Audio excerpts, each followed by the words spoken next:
Hello मेरे प्यारे students, जय हिंद। कैसे हैं आप लोग? मैं आशा करता हूं कि आप बहुत स्वस्थ होंगे, अच्छे होंगे, खुशहाल होंगे और मस्त होंगे।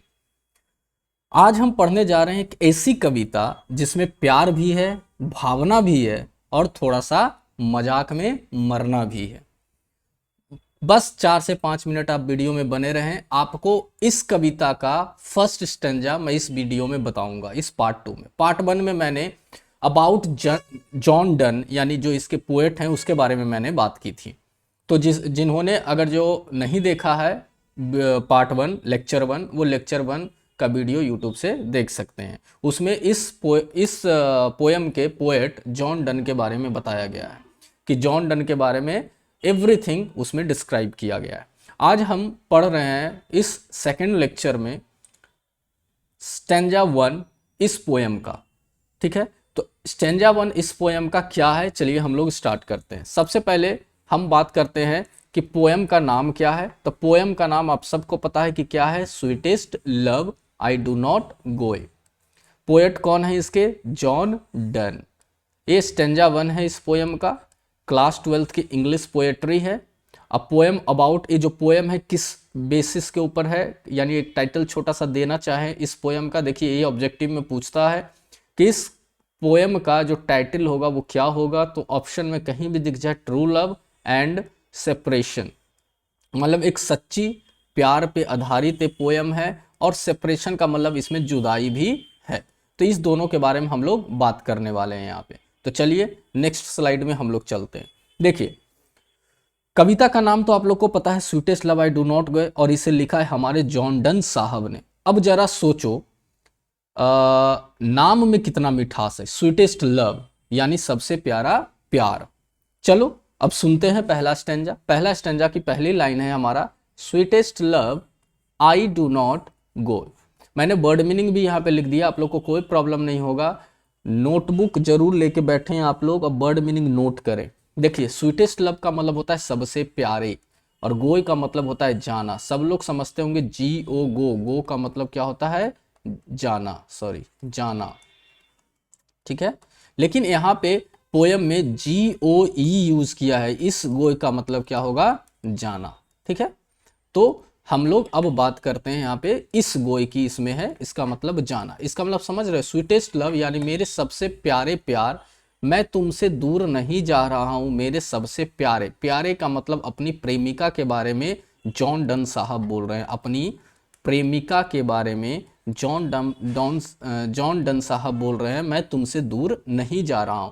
यानी कवि कहता है, जॉन डन साहब कहते हैं कि वह अपनी प्रेमिका को छोड़कर नहीं भाग रहा, हम नहीं जा रहे हैं। देखिए क्या बात है, आगे स्टेंजा पढ़ेंगे तब पता चलेगा कि पोएट कहाँ जा रहे हैं। एक्चुअली क्या है कि पोएट अपने प्रेमिका को छोड़कर कहीं अर्जेंट काम में जाना पड़ रहा है उनको, तो इसलिए वो जब बिछड़ रहे हैं अपनी प्रेमिका से, तो कुछ लाइंस, अपने फीलिंग्स का कुछ लाइंस वो अपनी प्रेमिका को बोल रहे हैं कि हे मेरे प्यारे, मैं तुमसे दूर नहीं जा रहा हूँ, ऐसा मत समझो मैं तुमको छोड़ कर जा रहा हूँ। नेक्स्ट देखिए लाइन समझ में आएगा। फॉर बेयरीनेस, फॉर बेयरीनेस, देखिएगा बेयरीनेस, ई एक एक्स्ट्रा यूज किया है इसमें। ठीक है ना, वेयरीनेस प्रोनाउंसिएशन कीजिएगा। देखिए WEARI, वेरी हो गया, इसको आधा कीजिए बेरी, और ये हो गया नेस, वेरीनेस। वेरीनेस का मतलब होता है ऊब जाना यानी थकान। ऑफ थी, ये थी जो है वो THEEE। अब इस थी का मतलब क्या होता है? देखिए जो थी है पुराने इंग्लिश में सब यूज किया जाता था। अब थी के जगह जो यूज होता है वो यू यूज होता है, और नहीं तो योर यूज होता है। और थी का मतलब देखिए तुम्हें है, और यू और योर का भी मतलब तुम या तुम्हें होता है। तो ये जो थी है ये पुराने टाइम इंग्लिश में यूज होता था, जो कि इस कविता में भी यूज किया गया है। यानी ये पुराना अंग्रेजी का एक सर्वनाम है, यानी एक प्रोनाउन है पुराना अंग्रेजी का। ठीक है ना, ये बात आप समझ लीजिए। तो अब थी का मतलब क्या होता है? यू होता है, नहीं तो योर होता है। तो अब हम यहाँ पे बात करते हैं वेरीनेस। वेरीनेस यानी बोल रहे हैं मैं तुमसे ऊब नहीं गया हूं, यानी अपनी प्रेमिका को बोल रहे हैं। जब वो छोड़ कर जा रहे हैं तो अपनी प्रेमिका से जो उलझन है कि उनकी प्रेमिका ये न समझ जाए कि वो उसको छोड़ कर जा रहे हैं, तो बोले नहीं ऐसा मैं जा रहा हूं, लेकिन ये मत समझना मैं तुमसे ऊब गया हूं। वह कहता है कि मेरा जाना तुम्हारे प्रति ऊब का कारण नहीं है, मैं ऊब के कारण नहीं जा रहा हूं, ये तो मेरी मजबूरी है कि मुझे तुमको छोड़कर अभी कुछ टाइम के लिए जाना पड़ रहा है। नेक्स्ट पैराग्राफ, पैराग्राफ नहीं सॉरी, नेक्स्ट लाइन इस स्टैंजा का, नॉर, नॉर का मतलब होता है नहीं, in the hope, hope hope, hope का मतलब क्या होता है, आशा, देखिए नीचे लिखा हुआ है आशा, वर्ल्ड की मतलब दुनिया, कैन शो का मतलब दिखाना, यानी nor in the hope the world can show, यानी ना और ना ही इस उम्मीद में जा रहा हूं कि दुनिया मुझे कुछ बेहतर दिखाएगी, यानी मैं तुमको छोड़कर जा रहा हूं, अगर जो दुनिया में मुझे कुछ भी मिल जाए, कुछ भी मिल जाए, ठीक है ना, मैं उसको तुमसे बेहतर नहीं मानूंगा। यही चीज वो बोल रहे हैं कि दुनिया मुझे कुछ बेहतर दिखाएगी, मैं इस उम्मीद में नहीं तुमको छोड़कर जा रहा हूं।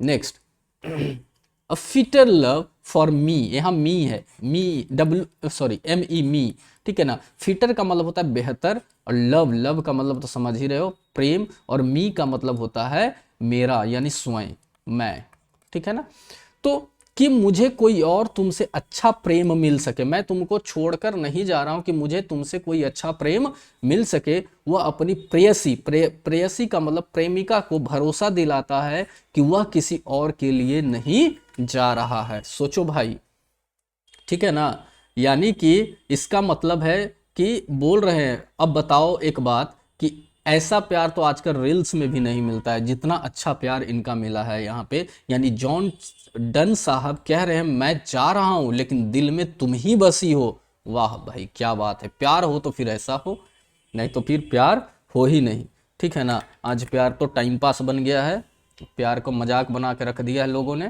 देखो प्यार ये होता है, कुछ जॉन डन साहब से सीखो तुम लोग।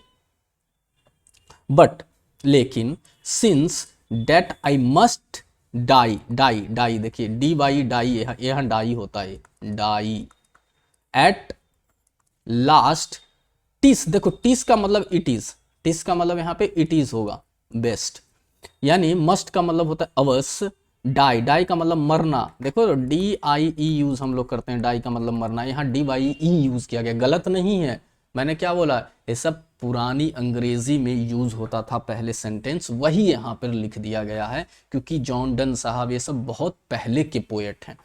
ये at the last, TISS, TISS का मतलब इट इज बेस्ट, यानी लेकिन जब अंत में मुझे मरना ही है तो यह सबसे अच्छा होगा, यानी कवि जीवन की सच्चाई स्वीकार करता है कि मरना तो एक दिन निश्चित है। देखो कवि का कहना है कि मरना तो मुझे है, लेकिन जब मैं तुमसे बिछड़ कर जा रहा हूं तो ये भी मुझे जो है वो मरने के बराबर है, तो मैं इसका जो प्रैक्टिस है अभी से क्यों ना शुरू कर दें, मैं तुमसे बिछड़ कर जा रहा हूं तो ये मरने से कम नहीं है, यानी टू यूज माई सेल्फी इन जेस्ट, ठीक है ना, यानी जेस्ट का मतलब होता है मजाक या अभ्यास के रूप में, यानी अपने प्यार को थोड़ा सा ये मजाक के रूप में या अभ्यास के रूप में ले रहे हैं, प्यार को नहीं सॉरी, छोड़कर जो जा रहे हैं उसको मजाक या अभ्यास के रूप में ले रहे हैं, ठीक है ना, यानी मतलब आखिर एक दिन तो मरना ही है, तो क्यों ना अभी जरा मजाक मजाक में मरने की प्रैक्टिस कर लो, मजाक मजाक में मरने की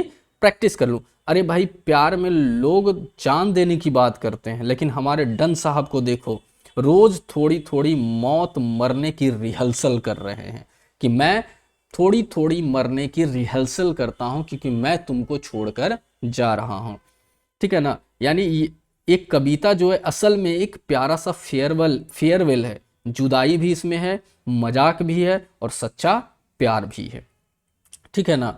तो आगे बढ़ते हैं हम लोग, यानी बोले कि मजाक या अभ्यास के रूप में खुद को तैयार कर लूं, मतलब मैं धीरे धीरे तैयार हो लेता हूं कि जब मैं तुमको छोड़ कर जाऊंगा तो उसका दर्द क्या होगा, तो मैं अभी से ही ये अभ्यास करना शुरू कर देता हूं। वह कहता है, यानी जॉन डन साहब कहते हैं कि दूर रहना मृत्यु का एक अभ्यास जैसा है, ये कहने का मतलब जब मैं तुमसे कहीं दूर जाऊंगा, जिस काम से जा रहा हूं, तो वहां मैं जब रहूंगा तो क्या करूंगा, वहां पे मैं बहुत उदास रहूंगा, तो ये जो उदासी है मैं पहले से ही प्रैक्टिस कर लूं। 10 by fend deaths to die, यानी डाई का मतलब मृत्यु, डेथ का भी मतलब मृत्यु, ठीक है ना, और फेंड का मतलब होता है झूठा या बनावटी, यानी इस तरह झूठी मौत यानी अस्थाई जुदाई। ये जो जुदाई है वो अस्थाई है। अस्थाई का मतलब परमानेंट नहीं है, वो छोड़कर जा रहे हैं किसी काम से, उनको वापस भी आना है अपनी प्रेमिका के पास, लेकिन ये जो जुदाई है, ये जो छोड़कर जा रहे हैं, ये दुख इनसे जॉन डन साहब से बर्दाश्त नहीं हो रहा है। इसलिए बोले मरने का अभ्यास कर लेता हूं। उसकी प्रेमिका से थोड़ी दूरी भी उनके लिए क्या है, देखो दिख नहीं रहा है तो, उनके लिए मृत्यु जैसी है। तो समझ में आ रहा है जॉन डन साहब क्या कर रहे हैं। और इस स्टेंजा का मतलब आप लोगों को समझ में आया क्लियर कि स्टेंजा क्या कह रहा है। सीधी सी बात है, स्टेंजा कभी जॉन डन, इस स्टेंजा में सीधी सी बात एक ही चीज बोली गई है जो कभी हमारे जॉन डन है अपनी प्रेमिका से कहता है कि उससे उबकर या किसी और प्रेम के लिए नहीं जा रहा है, वह सिर्फ यह मानकर जा रहा है कि एक दिन सभी को मरना ही है, तो क्यों न थोड़ी थोड़ी जुदाई को मृत्यु का अभ्यास मान लिया जाए। इस फर्स्ट स्टेंजा में बस इतना ही बोला गया है। अब इसका जो सेकंड स्टेंजा होगा ये बहुत जल्द मैं अपलोड करूंगा, और आप लोग फर्स्ट लेक्चर नहीं देखे हो अबाउट जॉन डन के बारे में जरूर देखें, फिर इसको देखें।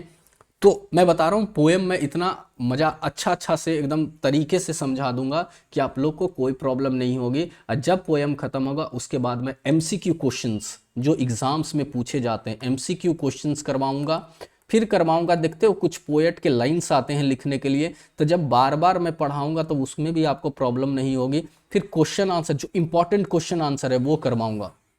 क्लास 12 के बच्चे ध्यान देंगे, क्लास 12 के बच्चे बिहार बोर्ड के जो बोर्ड आने वाले हैं आपके फैब में, मैं आप लोगों को इंग्लिश ऐसा तैयार करके दे दूंगा, आपको कहीं पढ़ने की जरूरत नहीं है, मैं यहीं से रेडी करके दे दूंगा आपको।